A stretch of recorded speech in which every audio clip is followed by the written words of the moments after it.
E depois, o mediador ganha o caso contra o Rio Hotel e referendum a seguir ave. Começando por 2 horas da tarde com 5 horas, tanto trabalhadores de bar e housekeeping por a vota. O referendum toma lugar na Dr. Edward Chung Innovation Center. O mediador do governo estava presente junto com o representante do Rio Hotel e sindicato FTA para ser turcos o mais transparente possível.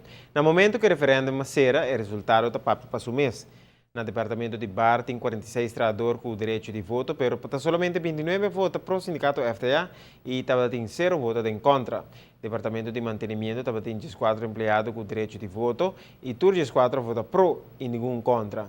No departamento de housekeeping estava 50 empregados com o direito de voto e de qual 23 votam a favor e um empregado vota contra o sindicato FTA.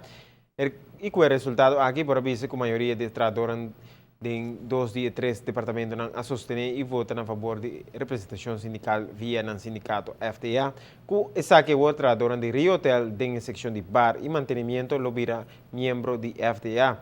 O seguinte passo, o para por ser um CEO especificamente para o departamento aqui, em hotel.